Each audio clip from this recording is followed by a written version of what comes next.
जी अस्सलाम वालेकुम। मैं आपको ये पोस्ट दिखा रहा हूँ। मैं दखूल ममलकत बतरीका गैर मशरू मतार मलिक अब्दुल बिन अब्दुल अजीज़ अल दौली।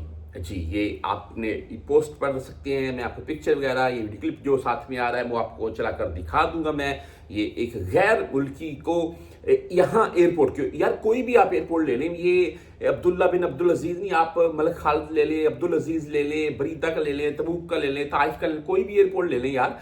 आप किसी भी एयरपोर्ट के ऊपर सऊदीया में आएंगे ना, तो अगर आपका कोई भी किसी किस्म का ये मामला है ऐसा कोई इस भाई जैसा, तो आपको यहाँ एयरपोर्ट के ऊपर रोक लीजिएगा। मुझसे एक पाकिस्तान से भाई राब्ता करते हैं और मुझे बोलते हैं कि भाई जैसे कि आप तमाम दोस्त जानते हैं, मैं जवाज़त के साथ, जवाज़त से भी आपके साथ या पाकिस्तानी सफारा से, मकतब अमल से कोई एक पिक्चर वगैरह या वीडियो वगैरह आपको साथ में दिखा रहा हूँ।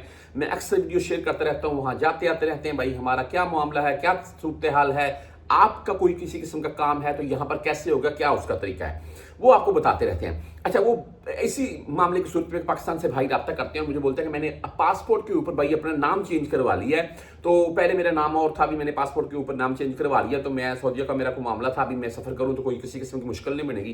तो मैंने बोला यार अल्लाह के बंदे, सोचने वाली बात है कि पाकिस्तान में आपका मिसाल के तौर पर पहले नाम था इमरान, अभी आपने अपना नाम आरिफ करवा लिया। मैं मिसाल दे रहा हूँ मैं, तो आप क्या आपका पाकिस्तान में नाम चेंज हो गया, ठीक है जी, पासपोर्ट के ऊपर आपने कोई ना कोई वहां पर मामला किया। मिसाल के तौर पर भी मेरा नाम शनाख्ती कार्ड के ऊपर और था, या मेरा नाम किसी बे फार्म के ऊपर और था, या मेरा नाम असल ये था, वो बाद में कोई होता है, कोई मिस्टेक होगी, तो उस सूरत में आपने अपना नाम वहां पर दुरुस्त करवा लिया या जो भी है। तो यहाँ सऊदीया में मैं आ जाऊंगा, अभी आरिफ के नाम से आ रहा हूँ, पहले मैं इमरान के नाम से था, एक मिसाल दे रहा हूँ, तो भाई मुझे तो कोई मसला नहीं बनेगा। तो देखें ऐसा भी मैंने बोला ऐसा बिल्कुल नहीं है। क्यों?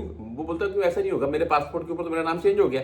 तो अभी पिक्चर भी मेरी तकरीबन काफी फर्क आ चुका है तस्वीर में भी। मैंने बोला भाई देख, जब एमिग्रेशन जहाँ जद्दा में तुम्हारे फिंगर होंगे ऐसे 5 उंगलियों के, आंखें स्कैन होंगी, तो उस टाइम तुम्हारा उनके पास नाम इमरान ही शो होगा, आरिफ नहीं शो होगा, पुराना रिकॉर्ड शो होगा उनके पास। अगर उसमें तुम्हारा कोई मामला नहीं है तो तुमको वो बोलेंगे जाओ, कोई मसला नहीं है, तुम्हारा नाम चेंज है, उनको इससे कोई सरोकार नहीं है। हाँ, अगर वहां पर कोई मसला हुआ तो नाम तुम्हारा चेंज हो ना हो, वो तुम्हें रोकेंगे और तुम्हें एयरपोर्ट से वापस भेजेंगे।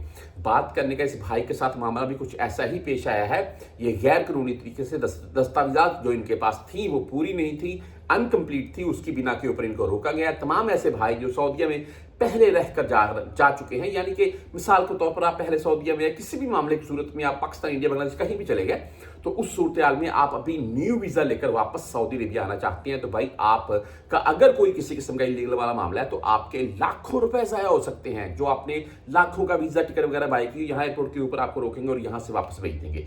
तो इससे इसका बेहतरीन हल ये है कि आपका कोई दोस्त अहबाब यहाँ पर मौजूद है, मेरा व्हाट्सएप नंबर साथ में चलता है कि मजीद आपने मुझसे कुछ पूछना पूछ सकते हैं, यहाँ पर मौजूद है, तो आप उससे भी रब्ता कर सकते हैं। आप जवाज़त से अपने मामला चेक करवाएं। अगर आपके मामला क्लियर आते हैं तो बिला झिझक होकर, नो टेंशन भाई, अपना वीज़ा लें, सफ़र करें, कोई मसला नहीं है। अगर अल्लाह ना करे भाई कोई किसी किस्म का मसला है, तो पहले अपना मसला क्लियर करें या उसके मतलब सोचें, फिर वीज़ा लें।